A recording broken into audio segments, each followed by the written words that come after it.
Nous voilà à Biarritz, dans un lieu qui est loin d'être anodin pour faire cette vidéo, puisque on va parler de mon livre, Le pouvoir incroyable des mouvements primordiaux. J'ai eu, depuis la sortie en octobre, énormément de questions sur le livre. Comment ça s'était passé la sortie, comment je m'étais retrouvé à écrire un livre, comment j'avais fait pour l'écrire. Du coup, là, on est à Biarritz, et c'est un endroit qui est important parce que dans les moments d'écriture, il y a quasiment tout le temps un moment où je me retrouve au bord de la mer pour écrire. Donc j'en parlerai après, mais là, c'est l'écriture du deuxième livre qui va bientôt sortir en novembre 2026, mais que je vais devoir rendre en mars 2026 à Erol. Mais pour le moment, c'est le moment de parler du premier livre. Alors, ce qu'il faut savoir, c'est que j'avais déjà écrit un livre qui s'appelait L'écologie de la vie humaine, que j'avais fait en auto-édition, qui était sur Amazon. Et j'avais vraiment aimé le process d'écrire un livre, puisque il faut savoir que moi, je lis 3 livres par semaine. Je pense que j'ai grandi davantage avec les livres qu'avec les humains. J'ai passé toutes mes soirées et mais surtout mes nuits à lire des livres. Je me rappelle de nuits où j'avais des grosses crises d'asthme et je lisais Picsou Magazine toute la nuit. J'ai une grosse appétence pour la lecture et donc j'adore écrire et lire.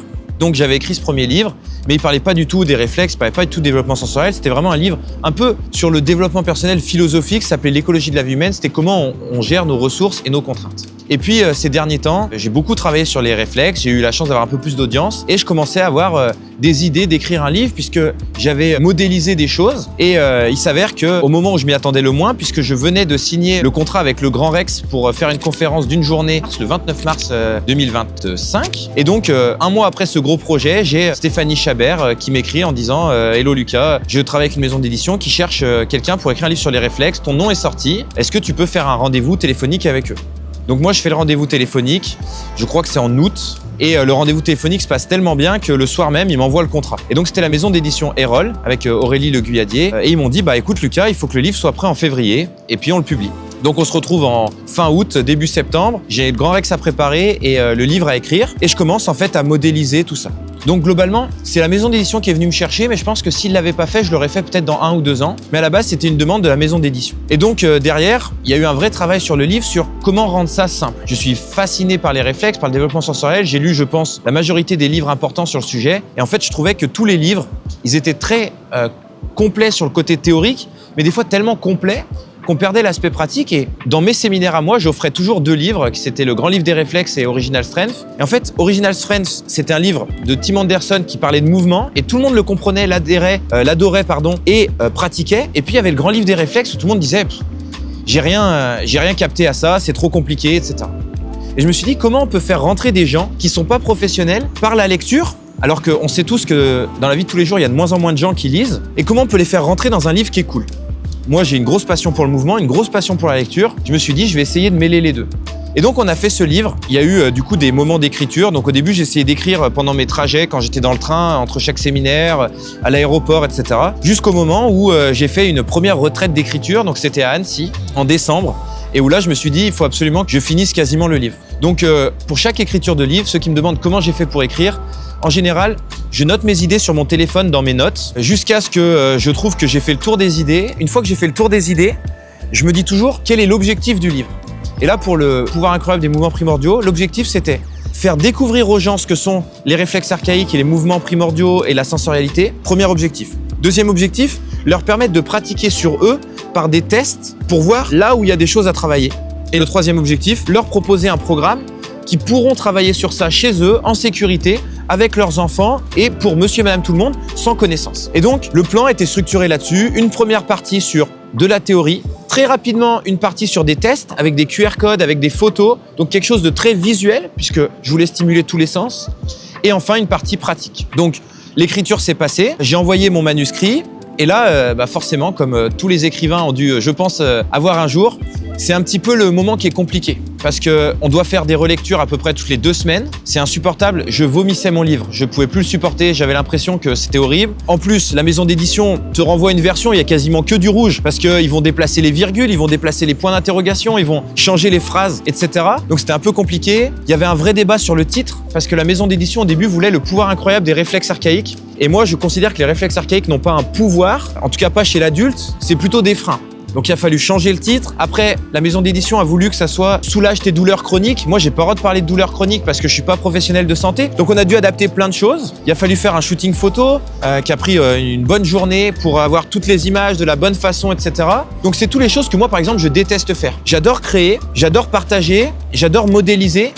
Mais quand il faut structurer les choses, vraiment, c'était pénible. Et en plus, je suis impatient, donc quand la maison d'édition mettait un peu de temps, c'était compliqué pour moi. Et sachant qu'on faisait tout ça en mars, avril, mai, juin, sachant que le livre sortait en octobre. Donc super dur.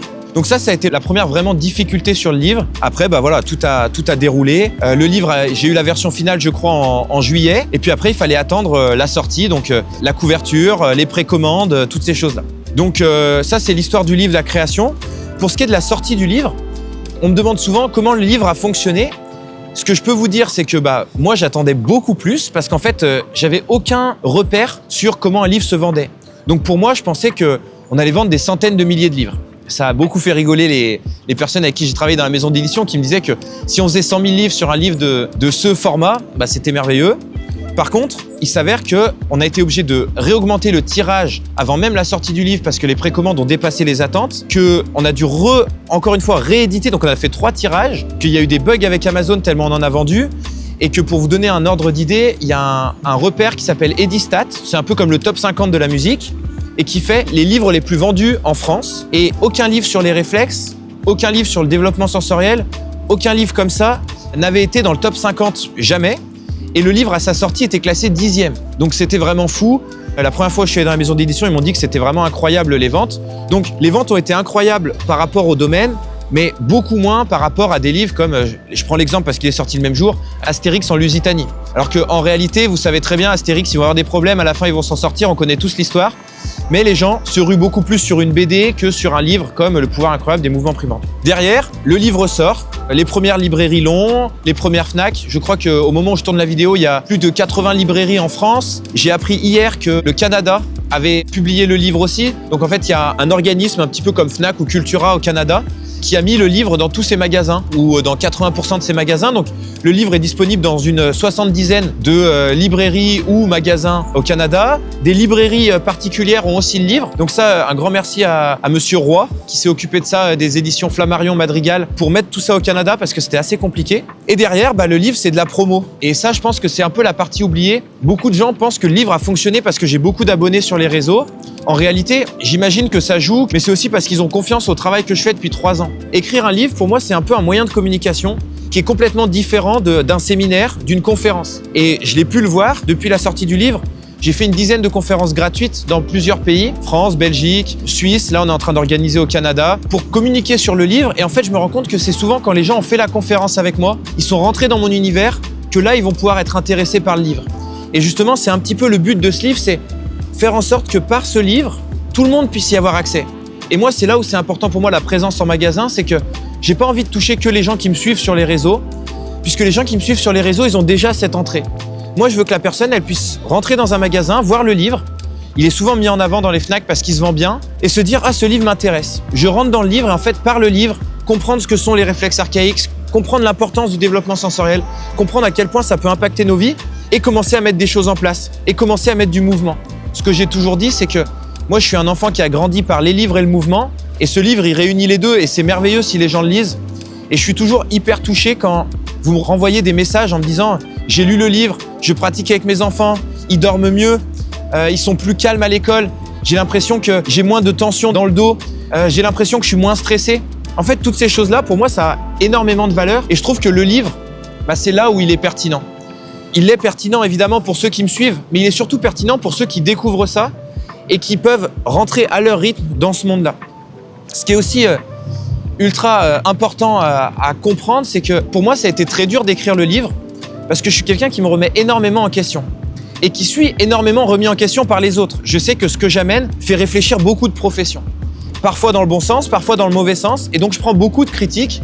Et écrire un livre, ça a été comme, pour moi, le fait de figer quelque chose. C'est-à-dire que dans 5 ans, il y a de grandes choses que je pense différemment, mais je pense que mes convictions, mes valeurs seront les mêmes. Mais il y a peut-être des études que j'aurai faites qui montreront que le chapitre 14 du livre sera un peu différent dans ma tête. Et j'ai dû acter que je plante quelque chose et peut-être que dans 5 ans, il y a quelqu'un qui me dira « Ouais, ton livre, je suis pas d'accord ». Et que je devrais lui dire « Je suis plus d'accord non plus » parce que ça a évolué. Donc, c'est ça qui a été dur avec le livre et c'est pour ça que j'adore le format YouTube qu'on fait là, c'est que ce que je dis aujourd'hui, vous le voyez à telle date, vous le voyez en 2026 et vous vous dites « Il disait ça à ce moment-là ». Sauf que le livre, il va être en librairie pendant 5-10 ans. Et peut-être que dans 5 ans, vous allez acheter le livre et que vous allez vous dire Bah ouais, mais il y a des choses qui ont évolué depuis. Et j'espère parce que l'être humain évolue constamment. Donc j'ai eu déjà ce premier problème. Et après, j'ai eu un autre problème avec l'écriture du livre parce qu'on a l'impression que c'est tout beau d'écrire un livre. Déjà, c'est un travail incroyable. Ceux qui me posent la question de la rentabilité, c'est une question qui revient souvent. Pour vous donner un ordre d'idée, je touche 7% d'un livre. Donc je vous laisse faire le calcul sur un livre à 19 €. On ne fait pas un livre pour gagner de l'argent. Si vous connaissez des auteurs qui font ça pour l'argent, ils se sont trompés ou alors ils vendent des millions de livres. Parce qu'en réalité, on gagne très peu d'argent sur un livre. Moi, j'ai vraiment fait ça pour rendre ça accessible à tous. Le problème, c'est que une fois que le livre est sorti, j'ai plus aucun contrôle dessus. Et des fois, mon livre, il est mis dans les mains de personnes à qui je peux pas échanger. Et c'est aussi pour ça qu'on voulait faire cette chaîne YouTube, c'est pour avoir vos retours, pour pouvoir échanger avec vous s'il y a des choses où vous êtes d'accord, si vous avez des choses où vous êtes moins d'accord. Et je trouve que c'est hyper important et je suis très content d'être accompagné par Tristan parce que on voulait vraiment rajouter de la proximité. Au début, j'avais 1000 élèves par an. Ensuite, j'avais 1000 élèves plus 20 000 abonnés. Et maintenant, c'est 2000 élèves plus 120 000 abonnés dans une quinzaine de pays. Et en fait, c'est beaucoup plus dur de garder la proximité. Et le but de ces vidéos, c'était de vous partager aussi des moments de vie sur qu'est-ce qui se passe vraiment dans les projets que je mène et qu'est-ce que vous en pensez aussi. Le but, c'est aussi de vous donner la parole. Donc si ce genre de format vous plaît, si vous aimez les vidéos, n'hésitez pas évidemment à vous abonner à la page, n'hésitez pas à mettre un commentaire et surtout n'hésitez pas à mettre dans les commentaires les questions que vous avez pour les prochains épisodes. À chaque fois qu'on tourne des épisodes, c'est parce qu'on a eu des questions, parce que j'ai eu des interactions et que j'ai toujours dit, moi, je fais les choses pour rendre ça démocratique, c'est pas le bon terme, mais pour démocratiser ça pour tout le monde. Et donc l'avis de tout le monde m'intéresse. Je sais qu'il va y avoir des critiques, je sais qu'il va y avoir des compliments. N'hésitez pas parce que c'est pour ça qu'on le fait, pour, entre guillemets, plus connecter avec vous et vous proposer un contenu qui est le plus adapté à ce que vous voulez savoir, ce que vous voulez apprendre ou ce que vous voulez découvrir.